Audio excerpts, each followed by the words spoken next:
சில பேருக்கு வயிறு உபசம், அசிடிட்டியாக இருக்கும். அதாவது செரிமானம் ஆகாத வயிறு நல்லா உப்பிக்கிட்டு கேஸ்ட்ரிக் இருக்கிற மாரி ஒரு இன்கம்ஃபர்டபுளாக இருக்கும். அவங்க இதுமாரி டைமில் என்ன செய்யணும்னா, அந்த வயிறு உபசத்தை குறைக்கிறதுக்கு, செரிமானத்தை தூண்டணும்னா, வெதுவெதுப்பான தண்ணீர் குடிக்கலாம். அதாவது இளஞ்சூட்டில் தண்ணீர் ஒரு கிளாஸ் குடிக்கலாம். அப்படி குடிக்கிறதால நம்ம அந்த செரிமான சக்தியை தூண்டி செரிமானத்தை அதிகரிக்கும்னு வச்சுங்களேன்.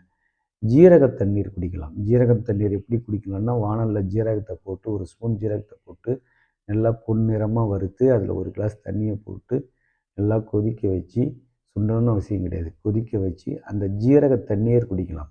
ஜீரக தண்ணீர் வந்து செரிமானத்தை தூண்டும். எப்படி ஜீரகத்தை போடுறோமோ அதே போல் ஒரு வாணலில் ஓமத்தை போட்டு லைட்டாக வறுத்து தண்ணியை ஊற்றி நல்லா கொதிக்க வச்சு அதை வடிகட்டி அந்த ஓம நீர் குடிக்கலாம். இந்த ஓமமும் வந்து செரிமானத்தை தூண்டுகின்ற ஒரு பொருள். மோர் குடிக்கலாம், மோர் குடிக்கலாம். மோர் நல்லா உப்பு போட்டு விளாசி, ரொம்ப கூலிங்கெல்லாம் இல்லை, ஒரு நார்மல் வார்மில் அழகாக மோர் குடிக்கலாம். வாழைப்பழம் சாப்பிடலாம். இந்த டைம் வந்து அந்த செரிமான சக்தியை தூண்டுறது பழத்திற்கு ஒரு பெரிய பங்கு இருக்குது. வாழைப்பழத்தை சாப்பிடலாம். வாழைப்பழத்தை அப்படியே போட்டு கடித்து திங்கக்கூடாது. வாழைப்பழத்துக்குன்னு சாப்பிட்றதுன்னு ஒரு முறை இருக்குது. காசளவு கடிக்கணும். ஒரு காசு எவ்வளோ இருக்கும், ஒரு காசு இவ்வளோ மொத்தம் இருக்கும்ல, அந்த மொத்தம் தான் வாழைப்பழத்தை கடிக்கணும். வாழைப்பழத்தை காசளவு கடித்து நல்லா மென்று கூழாக்கி உள்ள தள்ளணும். இதுதான் வந்து வாழைப்பழம் சாப்பிட்றதுக்கான முறை. சில பேர் வாழைப்பழத்தை அப்படியே 2 கடியில் ஒரு வாழைப்பழத்தை சாப்பிட்ருவாங்க, இவ்வளோ பெரிய வாழைப்பழத்தை.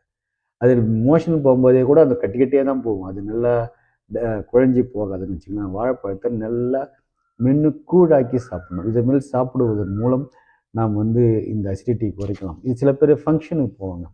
ஃபங்க்ஷனுக்கு போயிட்டு நல்லா டேஸ்டான ஃபுட்டு இருக்குதுன்னு வச்சுங்க, நல்லா ஒரு கட்டு கட்டிடுறாங்க. நல்லா ஒரு கட்டு கட்டும் பட்சத்தில் இந்த அசிடிட்டி பிரச்சனை வரும்னு வச்சுக்கோங்க. எது சாப்பிட்டாலும் மென்று சாப்பிட்ணும். இரவில் கம்மியாக சாப்பிட்ணும். காரம் கம்மியாக, எண்ணெய் அதிகம் இல்லாத கம்மியான பொருளை சாப்பிட்ணும்.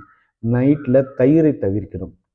இதெல்லாம் நாம் செய்யும்போது இந்த வயிறு உபசம், அசிடிட்டியிலிருந்து நாம் விடுபடலாம்னு வச்சுக்கோங்களேன். இல்லை நம்ம இப்படி பண்ணியும் இது நமக்கு ஓவராக தான் இருக்குது, இந்த அசிடிட்டி நமக்கு குறையல, 10 நாள் ஆகியும் வயிறு உபசமாகவே இருக்குது, நம்ம மருத்துவரை பார்க்கலாம். ஆனால் இந்த நம் முன்னோர்கள் பயன்படுத்திய இந்த கைவைத்தியத்தை நாம் ஃபாலோ பண்ணால் கிட்டத்தட்ட ஒரு 70% நம்ம ரிலீவ் பண்ணிடலாம். எடுத்துகிட்டு டாக்டர்கிட்ட போயிட்டு 1000 2000 செலவு பண்ணுறதுக்கு முன்னாடி இந்த கைவைத்தியத்தெல்லாம் பண்ணி பார்த்தா நமக்கு இதிலே ஒரு ரிலீஃப் கிடச்சிச்சின்னா விட்டுடலாம். இது மீறி நமக்கு ஓவராக இருக்குது, இந்த வயிறு உபசமாக இருக்குதுன்னா நம்ம மருத்துவரை பார்க்கலாம். அது வரைக்கும் இந்த கைவைத்தியம் நம் கையில் இருப்பது நமக்கு நல்லது. இதை நம் பரம்பரைக்கு, நம் குழந்தைகளுக்கும் இதை நாம் எடுத்து சொல்ல வேண்டும். நன்றி.